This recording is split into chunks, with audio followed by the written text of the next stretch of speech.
ورنہ ساری عمر کنواری ہی بیٹھی رہوں گی۔ میں کافی عرصے سے تمہیں تلاش کرتی پھر رہی ہوں۔ لیکن اتنا کہہ کر لڑکی رونے لگی۔ لیکن کیا خوبصورت جادوگرنی؟ کوڑلا جادوگر نے بے چین ہو کر پوچھا۔ لیکن آج جب میں یہاں پہنچی تو معلوم ہوا کہ تم بے وفا، سنگ دل ہو، بے درد ہو اور خود غرض ہو۔ وہ روتے ہوئے بولی۔ او یہ تم نے کیسے سمجھ لیا خوبصورت لڑکی؟ کوڑلا جادوگر نے تیزی سے کہا۔ اس لیے کہ تم شادی کر چکے ہو، اپنا گھر آباد کر چکے ہو۔ لڑکی ہچکیاں لیتے ہوئے بولی۔ یہ معلوم ہونے پر میں سارا دن شہر سے باہر ایک غار میں اپنی محرومی اور تمہاری بے وفائی پر روتی رہی۔ اور ظالم، میں تو واپس فارس جا رہی تھی کہ مگر دل نے پھر مجبور کیا کہ جس کوٹلہ کی یاد میں اتنے سال تڑپتی رہی، جس کو پانے کی آرزو میں جنگلوں پہاڑوں کی خاک چھانتی ہوئی یہاں تک آئی ہوں، اسے ایک مرتبہ دیکھ تو لوں۔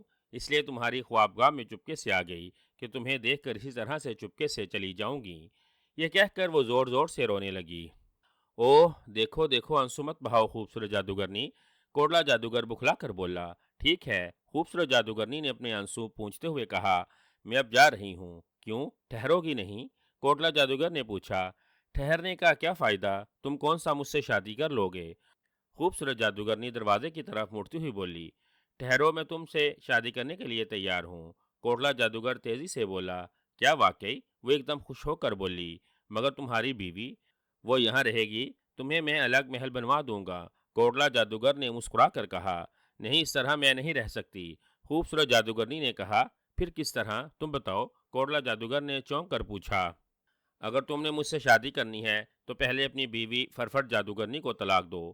خوبصورت جادوگرنی نے شرط عائد کی۔ کیا؟ کوڑلا جادوگر پریشان ہو کر بولا۔ یہ کیسے ہو سکتا ہے؟ وہ شہنشاہ افراسیاب کی بیٹی ہے۔ اگر میں نے اسے طلاق دی تو وہ مجھے وزارت سے الگ کر دے گا۔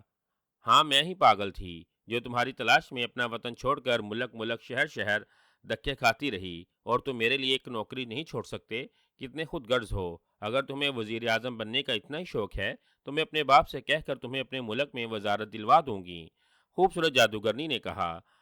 بولو، کتنی وزارتیں لوگے؟ اوہ، کیا واقعی تم ایسا کر سکتی ہو خوبصورت جادوگرنی؟ کوٹلا جادوگر نے حیران ہو کر پوچھا۔ ہاں، شاید تم میرے باپ کی حیثیت سے واقف نہیں، وہ ہنس کر بولی۔ بس تم ابھی فرفٹ جادوگرنی کو طلاق لکھ کر بھیجو اور میرے ساتھ میرے ملک چلو۔ میں جاتے ہی تمہیں وزارت دلا دوں گی، اس کے بعد شادی کروں گی۔ خوبصورت جادوگرنی کی پیشکش سن کر کوڑلا جادوگر سوچ میں پڑ گیا۔ خوبصورت جادوگرنی غور سے کوڑلا جادوگر کی طرف دیکھ رہی تھی۔ وہ سوچنے میں مصروف تھا، شاید وہ دل ہی دل میں کوئی فیصلہ کر رہا تھا۔ ٹھیک ہے خوبصورت جادوگرنی، میں تیار ہوں، وہ چند لمحوں بعد فیصلہ کن لہجے میں بولا۔ میں فرفر کو طلاق دیتا ہوں۔ یہ کہہ کر وہ اٹھا اور الماری سے قلم دوات نکال کر طلاق نامہ لکھنے لگا۔ خوبصورت جادوگرنی قریب کھڑی پڑھتی رہی مگر خاموش رہی۔ کاغذ پر طلاق نامے کے بعد کوڑلا جادوگر نے ایک منتر پڑھ کر فرش پر پھونکا۔ فوراً ہی فرش سے ایک طلسمی طوطا نمودار ہو گیا۔ کوٹلا جادوگر نے کاغذ کی چونچ میں پکڑایا اور اسے حکم دیا۔ طلسمی طوطے، یہ کاغذ لے جاؤ اور فرفر جادوگرنی کو دے دو۔ اس سے کہہ دینا کہ میں نے اسے طلاق دے دی ہے، اب اس کا مجھ سے کوئی تعلق نہیں۔ کاغذ لے کر طلسمی طوطا فوراً غائب ہو گیا۔ اس کے جانے کے بعد کوٹلا جادوگر نے مسکرا کر خوبصورت جادوگرنی کی طرف دیکھا تو وہ بھی مسکرانے لگی۔ اب تو خوش ہو خوبصورت جادوگرنی؟ کوٹلا جادوگر نے پوچھا۔ خوش تو میں تب ہوں گی جب تم افراسیاب کو سزا دو گے، خوبصورت جادوگرنی نے ہنس کر کہا۔ افراسیاب کو سزا؟ کوٹلا جادوگر حیران ہو کر بولا۔ مگر کیوں؟ مجھے اس پر بہت غصہ ہے۔ اس نے تمہارے ساتھ اپنی بیٹی کی شادی کرنے کی جرت کیوں کی؟ خوبصورت جادوگرنی نے کہا۔ میں اس ظالم بادشاہ کو ایسی سزا دینا چاہتی ہوں کہ پورا طلسم ہو شربا یاد رکھے گا۔ کوٹلا جادوگر نے پریشان ہو کر کہا۔ لیکن اگر اسے پتا چل گیا کہ میں نے اسے سزا دی ہے تو وہ مجھے راکھ کا ڈھیر کر دے گا۔ گھبراؤ مت، خوبصورت جادوگرنی نے مسکرا کر کہا۔ اسے پتا چلنے تک ہم اس سے بہت دور پہنچ چکے ہوں گے کوٹلا پیارے۔ پھر وہ افراسیاب کو سزا دینے کا طریقہ سمجھانے لگی۔ اس کی بات سن کر کوٹلا جادوگر کی پریشانی دور ہو گئی۔ اس نے کہا، ٹھیک ہے، میں سمجھ گیا، تم نے جیسا ہی کہا ویسا ہی کروں گا۔ آؤ آپ سو جائیں، میں دوسرے کمرے میں آرام کروں گی۔ خوبصورت شہزادی نے مسکرا کر کہا۔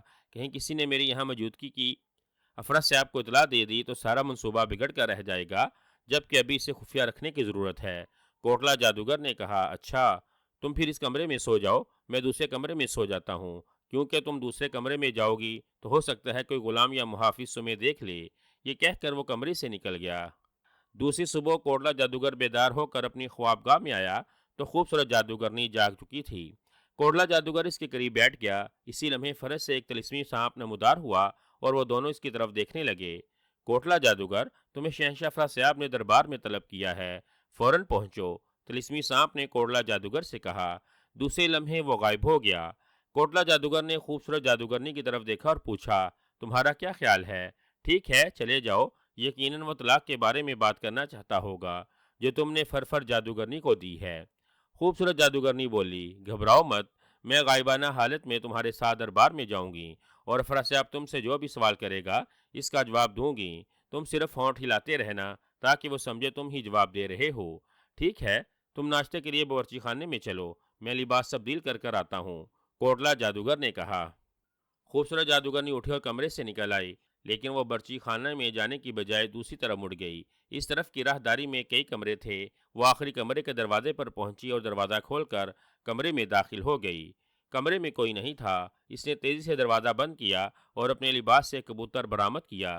یہ طلسمی کبوتر تھا۔ وہ کبوتر کو ہاتھ میں پکڑ کر اس سے مردانہ آواز میں کہنے لگی، برق جادوگرنی کے پاس جاؤ اور اس سے کہو کہ عمرو یار تمہیں پہلی کامیابی کی مبارک دے رہا ہے۔ میں نے فرفر جادوگرنی کو طلاق دلوا دی ہے۔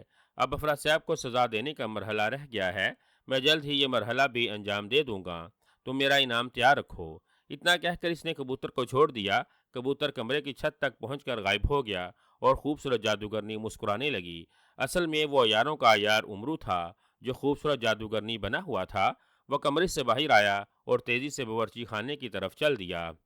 ناشتہ کرنے کے بعد کوٹلا جادوگرنی نے خوبصورت جادوگرنی سے کہا، آؤ اب دربار چلتے ہیں، تم باہر چل کر ہوائی تخت بناؤ، اس پر چلیں گے، میں ابھی آتی ہوں، خوبصورت جادوگرنی نے کہا۔ کوٹلا جادوگر کمرے سے نکل کر صحن میں آیا۔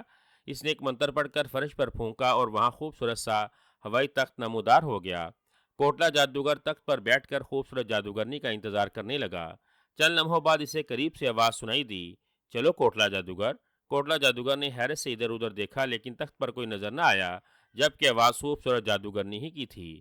میں تخت پر تمہارے ساتھ ہی ہوں، خوبصورت جادوگرنی کی دوبارہ آواز سنائی دی۔ دربار چلو۔ کوٹلا جادوگر نے تخت کو دربار کی طرف چلنے کا حکم دیا۔ طلسمی تخت فضا میں بلند ہوا اور دربار کی طرف اڑنے لگا۔ عمرو یار نے سلیمانی چادر اوڑھ کر خود کو غائب کر رکھا تھا اور کوٹلا جادوگر کے سامنے بیٹھا زنانہ آواز میں اس سے باتیں کر رہا تھا۔ کوٹلا جادوگر یہی سمجھ رہا تھا کہ خوبصورت جادوگرنی غائبانہ حالت میں اس کے ساتھ سفر کر رہی ہے۔ جلد ہی طلسمی تخت شاہی دربار کے احاطے میں جا اترا۔ کوٹلا جادوگر تخت سے اترا۔ عمرو تخت پر بیٹھا دربار کی شان و شوکت دیکھ رہا تھا، لیکن کوٹلا جادوگر کے اترتے ہی تخت ایک دم غائب ہو گیا اور عمرو فرش پر آ رہا۔ اس کے منہ سے بے اختیار کرا خرج ہوئی۔ کیا ہوا؟ کوٹلا جادوگر نے سرگوشی کے انداز میں پوچھا۔ عمرو سے نظر نہیں آ رہا تھا۔ کچھ نہیں، اندر چلو، عمرو نے زنانہ آواز میں کہا۔ کوٹلا جادوگر آگے بڑھا اور دربار میں داخل ہو گیا۔ عمرو بھی اس کے پیچھے غائبانہ حالت میں دربار کے اندر آ گیا۔ دربار اس وقت درباریوں سے بھرا ہوا تھا۔ افراسیاب شاہی تخت پر بیٹھا ہوا تھا۔ کوٹلا جادوگر اور عمرو اندر آئے تو عمرو کو کوئی دیکھ نہ سکا کیونکہ اس نے سلیمانی چادر اوڑھ رکھی تھی۔ کوٹلا جادوگر افراسیاب کے تخت کے سامنے جھک کر شاہی ادا بجا لایا۔ افراسیاب نے اسے کرسی پر بیٹھنے کا اشارہ کیا اور وہ کرسی پر بیٹھ گیا۔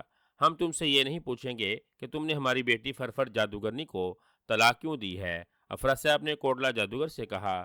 تمہیں طلب کرنے کا مقصد یہ ہے کہ ہم تمہیں بتانا چاہتے ہیں کہ عمرو یار طلسم ہوشربا میں آ چکا ہے اور یہ سب شرارت اسی کی ہے۔ کیا مطلب؟ کوٹلا جادوگر حیرت سے اچھل پڑا۔ ہاں، ہمیں سب کچھ ابھی ابھی طلسمی کتاب سامری سے معلوم ہوا ہے، افراسیاب نے کہا۔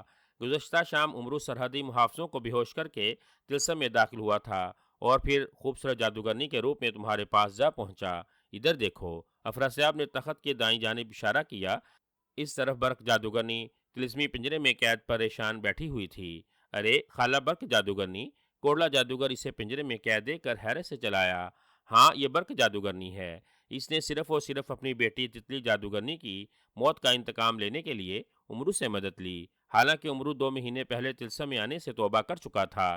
اگر وہ توبہ نہ کر چکا ہوتا تو ہم اس سے طلسمی نگری کے حاکم کچرا جادوگر کی موت کا انتقام لیتے، جسے وہ طلسمی نگری سے قید کر کے لے گیا اور اپنے ملک پہنچ کر اسے مار ڈالا تھا۔ عمرو نے دربار میں بدلی ہوئی صورتحال دیکھی تو بکھلا گیا۔ وہ سوچ بھی نہیں سکتا تھا کہ افراسیاب سب کچھ معلوم کر چکا ہوگا اور اس کی ساری محنت پر پانی پھر چکا ہوگا۔ وہ اس صورتحال سے نپٹنے کے لیے نئی ترکیب سوچنے لگا۔ افرا صاحب کوٹلا جادوگر سے کہہ رہا تھا، جیسے ہی ہمیں معلوم ہوا کہ یہ سب چکر برق جادوگرنی کا چلایا ہوا ہے تو ہم نے اسے گرفتار کر لیا۔ او مجھے معاف کر دیں علی جاں۔ کوٹلا جادوگر ہاتھ جوڑ کر معافی مانگنے لگا۔ میں نہیں جانتا تھا کہ خوبصورت جادوگرنی اصل میں امرو ہے۔ مجھے بھی معلوم نہ تھا کہ طلسم کا وزیر اعظم اتنا کم عقل ہوگا کہ خوبصورت جادوگرنی اور امرو میں فرق محسوس نہ کر سکے گا۔ افرا صاحب نے اس بار غصے سے کہا، اس لیے تمہیں سزا دینا بھی ضروری ہے۔ یہ کہہ کر افرا صاحب نے کوٹلا جادوگر کی طرف پھونک ماری۔ دوسرے لمحے وہ بھی برق جادوگرنی کی طرح پنجرے میں قید ہو گیا۔ یہ طلسمی پنجرا تھا، اس لیے اس پر کسی اور کا جادو اثر نہیں کر سکتا تھا۔ رحم کیجیے علی جا، رحم کریں۔ کوٹلا جادوگر پنجرے میں بند بھرائی ہوئی آواز میں افرا صاحب سے اپیل کرنے لگا۔ بکو مت، افرا صاحب گرایا، تم دونوں کو پتال میں پھنکوا دیا جائے گا، یہی تمہاری سزا ہے۔ یہ صورتحال دیکھ کر امرو کو غصہ آ گیا۔ اس نے فوراً سلیمانی زنبیل سے بے ہوشی کا گولا نکال کر فرش پر دے مارا۔ دوسرے ہی لمحے دربار میں گہرا دھواں پھیل گیا۔ افرا صاحب اور اس کے درباری اس اچانک نمودار ہونے والے دھوئیں کو دیکھ کر حیران نظر آنے لگے، لیکن اس سے پہلے کہ کچھ سمجھتے بے ہوشی کے گولے نے اثر دکھایا اور سب لوگ بیٹھے بیٹھے بے ہوش ہو کر ادھر ادھر لڑک گئے۔ امرو نے اپنا سانس روک لیا تھا، اس لیے اس پر بے ہوشی کے دھوئیں کا اثر نہ ہوا۔ برق جادوگرنی اور کوٹلا جادوگر پنجرے میں ہی بے ہوش ہو چکے تھے۔ دربار کے دروازے پر کھڑے چاروں دربان بھی بے ہوش ہو چکے تھے۔ امرو نے تیزی سے اپنا کام شروع کیا۔ اس نے جادوگروں کے مردانہ زیورات اتار کر جیبوں سے اشرفیاں نکال کر اپنی زنبیل میں بھر لی۔ جادوگروں کے گلے میں پڑے ہار، ہاتھوں میں موجود ہیروں کی انگوٹھیاں اور دوسری قیمتی چیزیں اتار کر سب زنبیل کی نظر کر دیں۔ پھر وہ افرا صاحب کے تخت کی طرف بڑھا۔ افرا صاحب کے قریب آ کر سب سے پہلے اس نے افرا صاحب کے سر پر رکھا ہوا بیش قیمتی ہیرے جواہرات سے مرضیہ تاج اتار کر اپنی سلیمانی زنبیل میں ڈالا۔ پھر اس نے گلے سے سچے موتیوں کی مالائیں، ہاتھوں سے انگوٹھیاں اور پوشاک میں لگے طلائی بٹن اتار کر زنبیل میں بھر لیے۔ لوٹ مار سے فارغ ہو کر اس نے زنبیل سے تیز دھار والا اسرا نکالا۔ اس نے اسرے سے افرا صاحب کی داڑھی، مونچھیں، بھویں اور سر مونڈا۔ پھر افرا صاحب کی شکل دیکھ کر ہنسا اور بولا، ساری عمر یاد کرو گے کہ کسی سے پالا پڑا تھا۔ افرا صاحب سے ہٹ کر امرو دوسرے جادوگروں کی طرف بڑھا اور ایک ایک کر کے تمام جادوگروں کے سر کے بالوں، مونچھوں اور بھوؤں کو مونڈ ڈالا۔ پھر وہ برق جادوگرنی کے پاس آیا جو پنجرے میں بے ہوش پڑی تھی۔ لو بھئی برق جادوگرنی، میں نے اپنا وعدہ پورا کر دیا۔ امرو نے مسکرا کر کہا، اب میرا انعام کون دے گا؟ او تم تو بے ہوش پڑی ہو، خیر کوئی بات نہیں۔ امرو اپنا انعام حاصل کرنا جانتا تھا۔ اس نے زنبیل سے رنگ و روغن یاری نکالا اور اپنی شکل تبدیل کر کے خود کو برق جادوگرنی کا ہم شکل بنا کر اس نے زنانہ لباس پہن لیا۔ اب وہ برق جادوگرنی دکھائی دے رہا تھا۔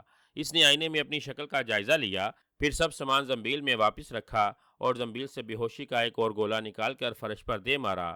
فوراً ہی وہاں دوبارہ دھواں پھیل گیا۔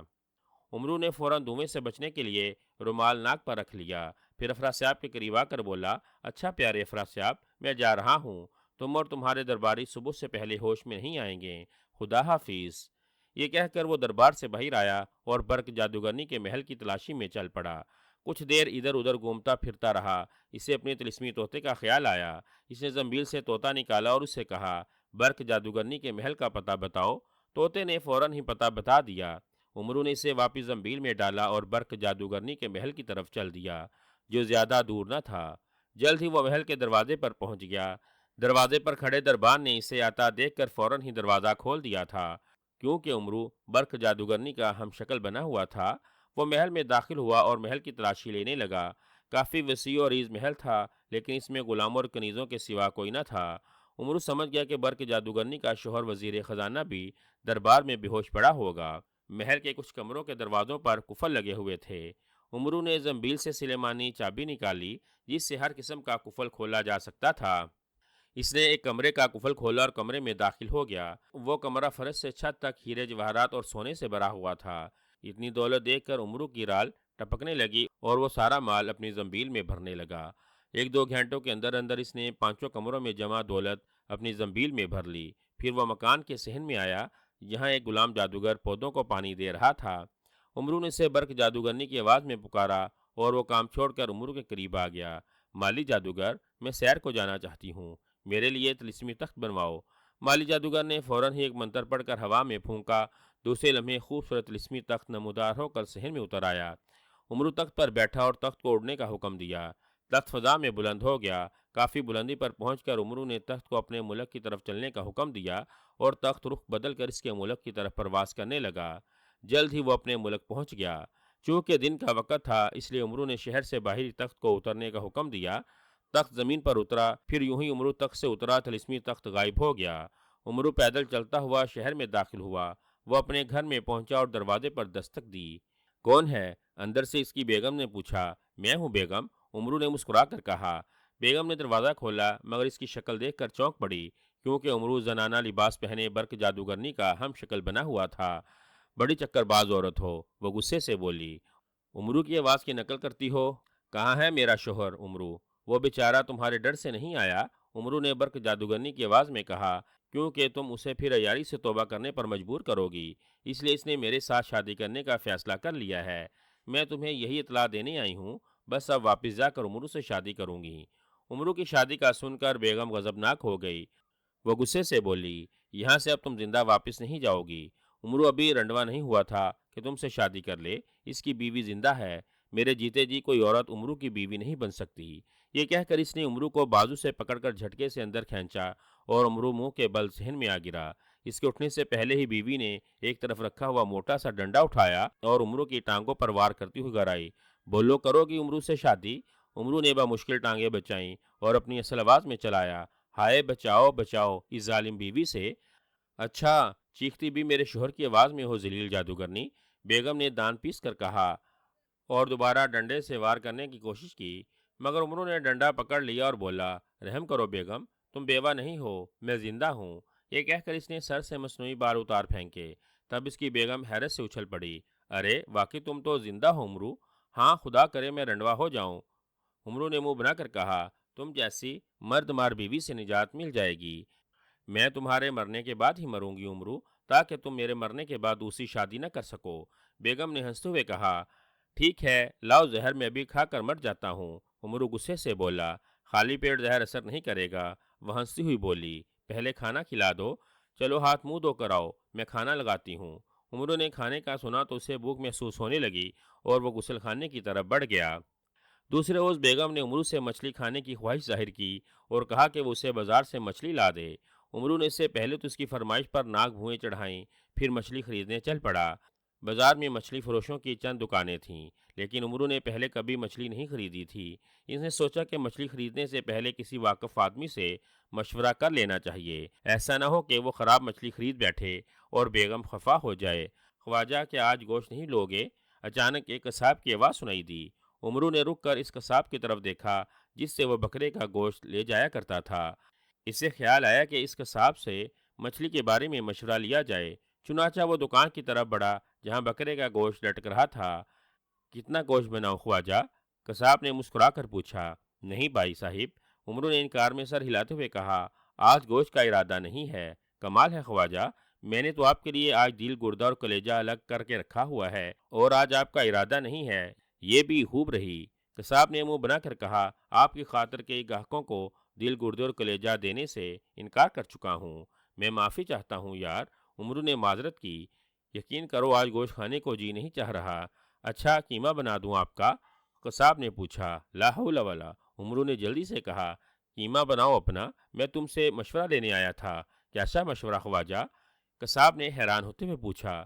دراصل آج بیگم نے مچھلی لانے کی فرمائش کی ہے اور میں مچھلی خریدنے آیا ہوں۔ عمرو نے مسکراتے ہوئے کہا، لیکن میں پہلے تم سے یہ معلوم کرنا چاہتا ہوں کہ مچھلی کیسی ہونی چاہیے، کیونکہ میں اس معاملے میں نہ تجربہ کار ہوں۔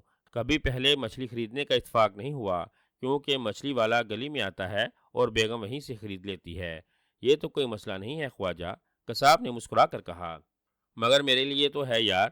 ایسا نہ ہو کہ مچھلی دیکھ کر بیگم مجھ پر چڑھائی کر دے یا مچھلی اٹھا کر بھئی پھینک دے۔ عمرو کی بات سن کر قصاب ہنسنے لگا، پھر کہنے لگا، اچھا تو پھر غور سے سن لے، مچھلی ہمیشہ تازی لینی چاہیے، تو کیا مچھلیاں باسی بھی ہوتی ہیں؟ عمرو نے حیران ہو کر پوچھا۔ ہاں، مچھلیاں دوسرے روز باسی ہو جاتی ہیں، قصاب نے کہا۔ خراب تو نہیں ہوتی نا؟ عمرو نے پوچھا۔ آپ سمجھے نہیں، میرا مطلب ہے کہ باسی مچھلی خراب ہوتی ہے، اس سے بدبو آتی ہے، قصاب نے مسکرا کر کہا۔ تازہ مچھلی سے تو خوشبو آتی ہے نا؟ عمرو نے سر ہلا کر کہا۔ بیچ میں مت ٹوکیے، قصاب نے منہ بنا کر کہا۔ تو کیا دم کی طرف سے ٹوکنا چاہیے مچھلی کو؟ عمرو نے پوچھا۔ قصاب نے غصے سے کہا، میں بات ٹوکنے کی بات کر رہا ہوں، چھوٹی مچھلی میں کانٹے زیادہ بھی ہوتے ہیں اور ہوتے بھی باریک ہیں، اس لیے کھانے کے لیے بڑی مچھلی بہتر ہوگی۔ کیا اس میں بھی کانٹے ہوتے ہیں؟ امرو نے چونک کر پوچھا۔ بالکل، کانٹے تو ہر مچھلی میں ہوتے ہیں، قصاب نے مسکرا کر کہا، لیکن باریک نہیں، موٹے موٹے ہوتے ہیں۔ انہیں نکالنا آسان ہوتا ہے۔ دریا کی مچھلی زیادہ لذیذ ہوتی ہے۔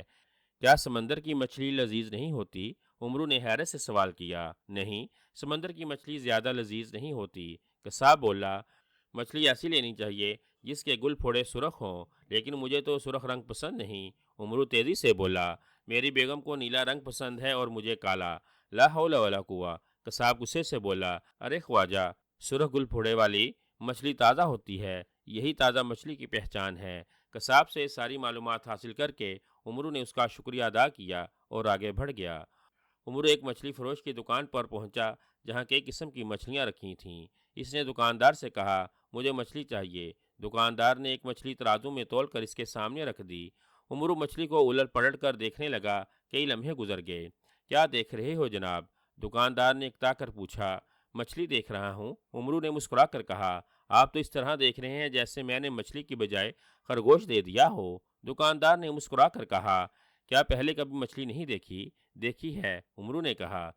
تم یہ بتاؤ کہ اس میں کانٹے تو نہیں ہیں؟ نہیں جناب، صرف ایک بڑا کانٹا ہے، دکاندار نے بتایا۔ کیا باقی تم نے نکال کر رکھے ہوئے ہیں؟ امرو نے چونکتے ہوئے پوچھا۔ نہیں، اس مچھلی میں ایک ہی کانٹا ہوتا ہے، دکاندار نے ہنستے ہوئے کہا۔ خیر، مجھے دریا کی مچھلی چاہیے، امرو نے کہا۔ یہ دریا ہی کی ہے جناب، دکاندار نے بتایا۔ سمندری مچھلی تو ادھر پڑی ہے، لیکن مجھے باسی نہیں، بالکل تازہ مچھلی چاہیے، امرو نے سر ہلا کر کہا۔ یہ بالکل تازہ مچھلی ہے جناب، دکاندار تیزی سے بولا۔ امرو نے مچھلی کے گل پھڑے دیکھے اور منہ بنا کر بولا، یہ تو باسی ہے، اس کے گل پھڑے سرخ نہیں ہیں۔ دکاندار نے مسکرا کر کہا، اطمینان رکھیے جناب، یہ باسی نہیں، بالکل تازہ ہے۔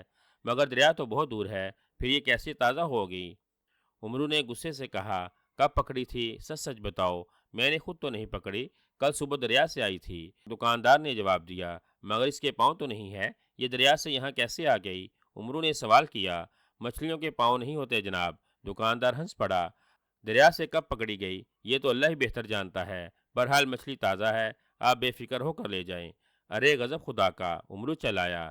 دریا سے کل لائی گئی ہے تو یقیناً 3 دن پہلے پکڑی گئی ہوگی، کیونکہ دریا سے یہاں آنے میں 2 دن لگتے ہیں، پھر بھی تم اسے تازہ کہہ رہے ہو۔ اب دکاندار کو بھی غصہ آیا کہ کس جاہل سے واسطہ پڑا۔ اس نے کہا، تو اور کیا چاہیے آپ کو؟ مجھے تازہ مچھلی چاہیے جو آج ہی دریا سے پکڑی گئی ہو۔ امرو نے غصے سے کہا، اگر اتنی تازہ مچھلی کھانے کا شوق ہے تو دریا پر چلے جائیں اور مچھلی پکڑ کر وہیں کھائیں، دکاندار نے تلخ لہجے میں کہا، ورنہ گھر لانے میں بھی وہ باسی ہو جائے گی۔ دکاندار کی بات سن کر امرو نے اسے غصے سے گھورا، پھر اگلے مچھلی فروش کے پاس پہنچا۔ دکاندار نے پوچھا، کیا چاہیے جناب؟ مجھے ایسی مچھلی چاہیے جو بالکل تازہ ہو اور آج ہی پکڑی گئی ہو دریا سے۔ بہت بہتر جناب، دکاندار نے سر ہلا کر کہا، اور اس کے گل پڑے سرخ ہوں۔ امرو نے مسکرا کر کہا، سمجھ رہے ہو نا میری بات؟ بالکل جناب، میں بہرا تو نہیں ہوں، دکاندار نے ہنس کر کہا۔ اور کوئی حکم؟ اور اس میں کانٹے کم ہوں، امرو نے کہا۔ ٹھیک ہے جناب، دکاندار نے امرو کا حلیہ غور سے دیکھتے ہوئے کہا، بس؟ اور ہاں، مچھلی دریا کی ہونی چاہیے، وہ زیادہ لذیذ ہوتی ہے نا، امرو نے تیزی سے کہا۔ امرو کی بات سن کر دکاندار نے ناگواری سے منہ بنایا اور بولا، کیا کبھی پہلے بھی آپ نے تازہ مچھلی کھائی ہے؟ کیوں نہیں، 1000 مرتبہ کھا چکا ہوں، امرو نے مسکرا کر کہا۔ بہت تجربہ کار ہوں مچھلی کے معاملے میں۔ آپ مچھلی کھانے میں تجربہ کار ہوں گے، مچھلی خریدنے میں نہیں، دکاندار بولا۔ میرے پاس تو پرسوں کی مچھلی ہے، اس سے زیادہ تازی مچھلی آپ کو پورے بازار میں کسی دکان پر نہیں ملے گی۔ ارے کچھ خدا کا خوف کھاؤ بھائی، تم مچھلی فروش ہو یا کسائی؟ امرو نے کہا، تم پرسوں کی مچھلی کو تازہ کہہ رہے ہو، دھوکہ دے رہے ہو مجھے۔ بس بس، زیادہ بات نہیں، دکاندار غصے سے بولا۔ میرے دوسرے گاہکوں کو خراب نہ کریں اور جا کر دریا سے تازہ مچھلی پکڑیں، میری دکانداری مت تباہ کریں، جائیے تشریف لے جائیے۔ یہ کہہ کر دکاندار دوسرے گاہک کو مچھلی دکھانے لگا اور امرو اپنا ساموں لے کر رہ گیا۔ امرو بازار سے واپس خالی ہاتھ گھر کی طرف روانہ ہوا، مگر پھر اسے خیال آیا کہیں بیگم خفا نہ ہو جائے۔ اس نے سوچا کہ اسے خود تازہ مچھلی پکڑنی چاہیے۔ دریا تو شہر سے بہت دور تھا، البتہ سمندر قریب تھا، چنانچہ اس نے سمندر پر جانے کا فیصلہ کیا اور واپس بازار کو چل دیا۔ بازار میں آ کر اس نے کانٹا اور ڈور خریدی، پھر اس نے قصاب سے گوشت کا ایک ٹکڑا لیا اور سمندر کی طرف چل دیا۔